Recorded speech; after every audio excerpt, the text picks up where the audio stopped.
오늘 본문의 말씀은 우리가 잘 알고 있는 삭개오의 이야기입니다. 예수님 당시에 이스라엘은 로마의 속국이었고 이스라엘 백성들은 로마에 세금을 냈어야 했기 때문에 이스라엘 백성들에게 세리는 미움의 대상이었습니다. 이스라엘 사회에서 외면당하는 대상이었습니다. 예수님은 그런 죄인이요 미움의 대상인 삭개오가 예수님을 만나기를 원하는 마음을 아시고 그의 집에 들리셨고 회개하는 삭개오를 구원하셨다는 이야기입니다. 이것이 우리가 교회 학교에서부터 익히 알고 있는 삭개오의 이야기입니다. 그런데 삭개오의 마지막 말씀을 잘 살펴보면 예수님이 예루살렘에 입성하시기 전 자신이 누구인지와 앞으로 이루실 일에 대한 선언으로 말씀은 끝나게 됩니다. 누가복음 19장 10절의 말씀을 먼저 보겠습니다. 다 함께 읽겠습니다. 시작. 인자가 온 것은 잃어버린 자를 찾아 구원하려 함이니라. 오늘 말씀의 마지막은 예수님이 자기 자신을 인자라 말씀하시며 자신에 대한 선언을 하십니다. 그리고 예수님이 이루실 구원의 대상을 말씀하십니다. 그 대상은 잃어버린 자들입니다. 그리고 우리가 알고 있던 구원은 십자가 사건으로 인해 완성이 됩니다. 이것은 그 당시 사람들이 알고 있는 구원과 다른 내용입니다. 그렇다면 사람들이 생각하는 구원과 예수님이 말씀하시는 구원이 어떤 차이를 가지고 있는지 함께 보겠습니다. 예수님이 자신을 나타내시기 전 사람들이 예수님을 다음과 같이 고백하고 있습니다. 누가복음 18장 35절에서 38절의 말씀입니다. 함께 읽겠습니다. 여리고에 가까이 가셨을 때에 한 맹인이 길가에 앉아 구걸하다가 무리가 지나감을 듣고 이 무슨 일이냐고 물은데 그들이 나사렛 예수께서 지나가신다 하니 맹인이 외쳐 이르되 다윗의 자손 예수여 나를 불쌍히 여기소서 하거늘. 삭개오를 만나시기 전 사건인 맹인 바디메오의 고백입니다. 맹인 바디메오가 예수님을 부르며 고백한 예수님은 다윗의 자손입니다. 그리고 삭개오의 이야기 이후 나귀를 타고 입성하신 예수님을 바라본 무리들도 다윗의 자손이라 고백합니다.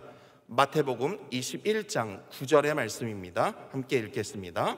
앞에서 가고 뒤에서 따르는 무리가 소리 높여 이르되 호산나 다윗의 자손이여 찬송하리로다. 주의 이름으로 오시는 이여 가장 높은 곳에서 호산나 하더라. 다윗의 자손 예수는 사람들이 바라는 메시아에 대한 고백입니다. 그리고 이 고백은 우리가 잘 알고 있듯이 예수님을 십자가로 못 박으라는 성난 군중의 목소리와 연결되어져 있습니다. 그렇다면 이들이 고백하는 다윗의 자손 예수는 어떤 의미일까요? 이들이 바라는 예수님은 로마의 압제를 풀어주고 다윗의 나라를 새롭게 세울 왕으로 예수님을 바라봅니다. 정치적 메시아요 능력의 예수님입니다. 우리를 승리로 이끌어갈 메시아가 왔음을 고백합니다. 그것은 세상이 주는 힘의 논리의 고백입니다. 하지만 예수님은 그렇게 일하시지 않습니다. 예수님은 그분의 죽음으로 세상이 말하는 패배의 자리로 진정한 승리가 왔음을 보여주십니다. 사람들의 외침이 아닌 예수님 스스로가 진정한 승리자의 세상이 무엇인지를 말씀하십니다. 그리고 그 중심에 삭개오의 이야기가 있습니다. 삭개오는 어떻게 예수님을 바라보고 있을까요? 누가복음 19장 3절에서 4절의 말씀입니다. 그가 예수께서 어떠한 사람인가 하여 보고자 하되 키가 작고 사람이 많아 할 수 없어 앞으로 달려가서 보기 위하여 돌 무화과 나무에 올라가니 이는 예수께서 그리로 지나가시게 되밀어라. 아멘. 말씀에 나오는 보고자 하여는 집요하게 찾다는 의미를 갖고 있습니다. 예수님을 계속해서 찾고 있었다는 의미입니다. 단순한 호기심이 아니라 삭개오는 자신의 신체적 한계와 환경의 어려움에 부딪혔음에도 예수님을 찾아 만날 때까지 그를 보고자 노력했다는 삭개오의 열망을 보여주고 있습니다. 그것은 자신의 지위와 체면을 잊은 행위였습니다. 그 열망이 삭개오를 돌무화과 나무에 올라가게 만들었습니다. 구경꾼의 하나로 키가 작아 예수님을 보려는 행동이 아니라 열망의 결단으로 나무에 올라가게 된 것입니다. 그때 예수님이 삭개오를 부릅니다. 누가복음 19장 5절의 말씀입니다. 함께 읽겠습니다. 예수께서 그곳에 이르사 쳐다보시고 이르시되 삭개오야 속히 내려오라 내가 오늘 내 집에 유하여야겠다 하시니. 예수님을 보기 위해 노력한 사람이 누구입니까? 삭개오입니다. 그런데 성경은 누가 삭개오를 보았다 말하고 있습니까? 바로 예수님입니다. 예수님께서 그곳에 이르사 쳐다보시고, 2절에서 3절의 주어는 삭개오였지만 지금 저희가 읽은 5절에서부터는 주어가 예수님으로 바뀌어가고 있습니다. 삭개오가 예수님을 보기 위해 갈망하고 열심히 노력한 것 같지만 실제는 예수님이 삭개오를 주목하고 보고 계시는 사건입니다. 그러면서 예수님은 삭개오에게 말씀하십니다. 삭개오야, 속히 내려오라. 내가 오늘 내 집에 유하여야겠다 하시니, 예수님은 삭개오의 집에 반드시 함께 하시겠다 말씀하십니다. 그리고 삭개오는 예수님의 말씀을 듣고 급히 내려와 즐거워 영접합니다. 예수님의 말씀에 순종하여 즉시 그의 행동으로 말씀을 실천합니다. 계속해서 말씀을 보겠습니다. 누가복음 19장 7절의 말씀입니다. 함께 읽겠습니다. 뭇사람이 보고 수군거려 이르되 저가 죄인의 집에 유하러 들어갔도다 하더라. 아멘. 우리가 익히 알고 있는 삭개오의 모습입니다. 죄인이죠. 이것은 누가 만든 삭개오의 모습입니까? 바로 사람들이 만든 삭개오의 형상입니다. 그리고 그들은 예수님의 삭개오의 집에 들어가시는 모습을 보고 수군거리기 시작합니다. 그것은 예수님을 향해 못마땅하여 불평하고 있음을 보여주는 것입니다. 예수님을 보기 위해 모인 사람들이 속으로 예수님을 원망하기 시작합니다. 이 시선이 우리로 죄인인 삭개오가 자신의 죄를 회개하고 구원받은 사건으로 삭개오의 이야기를 보게 합니다. 사람들의 시선처럼 죄인인 삭개오였다면 오늘 말씀에 예수님의 오심을 보며 불편해하고 원망해야 하는 삭개오가 등장해야 합니다. 왜 그럴까요?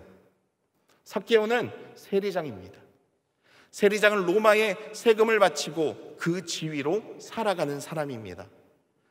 그런 삭개오에게 로마에서 이스라엘을 구원해내며 정치적 승리를 가져다 줄 이인 예수님이 오십니다. 그러니 실제 예수님을 십자가에 못 박기 위해 노력해야 하는 것은 무리가 아닌 삭개오여야 합니다. 예수님을 찾았다는 것은 그의 삶에 절대 있어서는 안 되는 일입니다. 그런데 그런 삭개오가 지금 예수님을 찾고 있습니다. 그리고 예수님도 삭개오를 죄인이라 부르시지 않습니다. 위의 말씀에서 본 것 같이 예수님은 삭개오의 이름을 부르고 계십니다. 그리고 그를 보고 계십니다. 어떻게 예수님이 삭개오의 이름을 알고 계시는지 우리는 알 수 없습니다. 그런데 우리는 성경을 보며 함께 상상해 볼 수는 있습니다. 누가복음 3장 12절에서 13절의 말씀입니다. 함께 읽겠습니다. 세리들도 세례를 받고자 하여 와서 이르되 선생님이여 우리는 무엇을 하리이까 하매 이르되 부가 된 것 외에는 거두지 말라 하고. 아멘. 예수님이 세례를 받으시는 사건입니다. 이 사건에 누가 등장하고 있습니까? 세리들이 등장합니다. 그리고 세례를 받고 자신이 어떻게 살아가야 하는지 세례 요한에게 물을 때 부가 된 것 외에는 거두지 말라고 말하였습니다. 삭개오의 고백을 이어서 볼까요? 누가복음 19장 8절의 말씀입니다. 함께 읽겠습니다. 삭개오가 서서 주께 여짜오되 주여 보시옵소서 내 소유의 절반을 가난한 자들에게 주겠사오며 만일 누구의 것을 속여 빼앗은 일이 있으면 내 갑절이나 갚겠나이다. 아멘. 이 말씀을 해석하는 동사는 두 가지입니다. 우리가 알고 있는 예수님 앞에 자신의 결단을 내어드리는 형태로 볼 수 있습니다. 또 한 가지는 진행적 현재 용법으로 볼 수 있습니다. 이 형태로 말씀을 보면 삭개오는 주님에게 이렇게 고백하고 있습니다.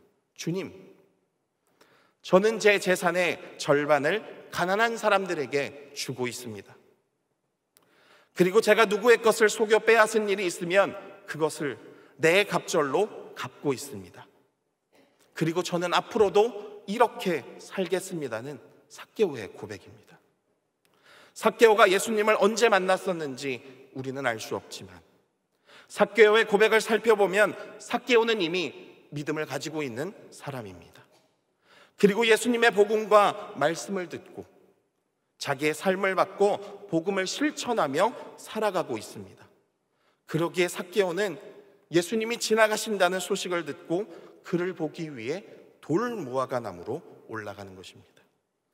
그리고 예수님이 그의 집에 유하여야겠다는 완료의 형태로 말씀하고 계십니다. 삭개오의 마음 안에 누가 거하고 있습니까? 바로 예수님이 이미 거하고 계셨다는 것입니다. 이런 삭개오에게 예수님은 이렇게 말씀하십니다. 누가복음 19장 9절의 말씀입니다. 함께 읽겠습니다.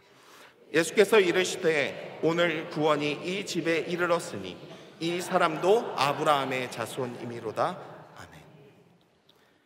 삭개오야, 오늘 너희 집에 구원이 이르렀다. 이 말은 구원받아 천국에 가는 것이 아니라 이미 이 집에 임한 하나님의 나라의 선포입니다. 구원받은 자의 삶을 살아가고 있는 삭개오의 마음속에 하나님이 함께하고 계시며 그를 통해 아브라함의 자손으로 살아가는 자의 삶이 무엇인지를 보여주고 계시는 것입니다. 그것은 어떤 삶입니까? 자신의 것을 내어주는 것입니다. 자신의 잘못을 깨달았다면 용서를 구하고 죄를 씻기 위해 최선을 다하는 구원받은 이의 삶의 모습입니다. 삭개오에게 임한 하나님의 나라를 누리며 살아가는 것입니다. 그러기에 삭개오의 이야기는 한 사람을 구원하신 이야기가 아니라 세상 나라와 하나님 나라의 모형인 것입니다. 사람들이 원하는 세상의 삶, 세상이 원하는 구원이 아닙니다. 세상은 다른 이들을 죄인으로 만들어 자신의 정함을 증거합니다. 나의 삶의 어려움을 해결해 줄 능력만 필요합니다. 잃어버린 자를 찾는 헌신이 없습니다. 나의 소유를 포기하지 않습니다. 이것을 보여주는 이가 있습니다. 바로 부자 청년입니다. 함께 말씀을 보겠습니다. 마가복음 10장 21절에서 22절의 말씀입니다. 함께 읽겠습니다.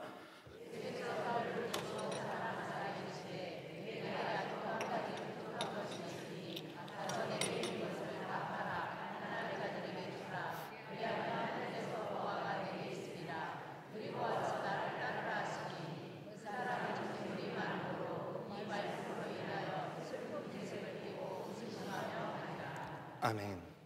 재물이 많은 거로 슬픈 기색을 띠고 근심하며 가니라. 그는 어려서부터 계명을 지켰습니다. 예수님 앞에 서서 어떻게 하여야 영생을 얻을지를 묻습니다. 그런데 그는 자신의 것에 마음을 두고 있습니다. 그의 마음에는 하나님의 나라가 없습니다.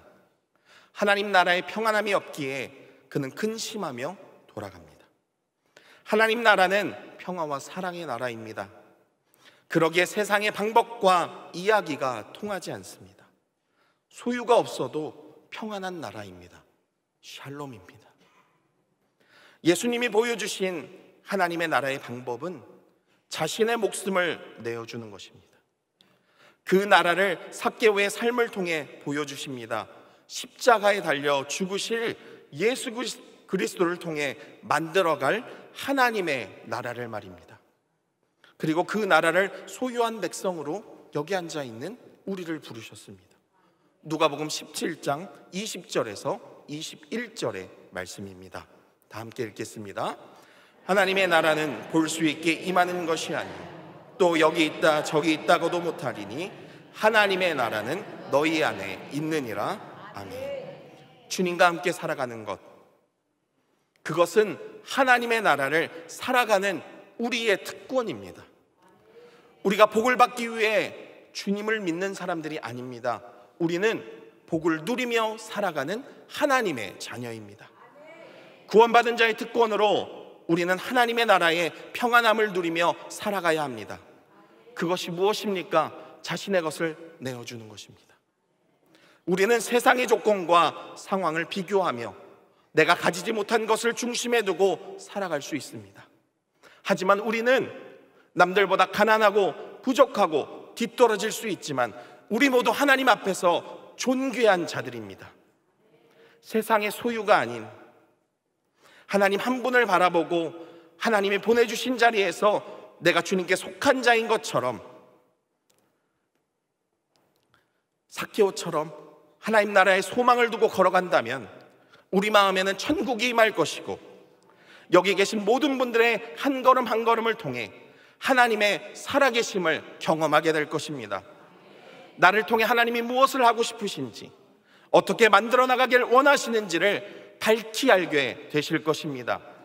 그 천국의 은혜를 누리는 모든 거룩한 광성교회 성도님들 되시기를 주님의 이름으로 간절히 소망합니다.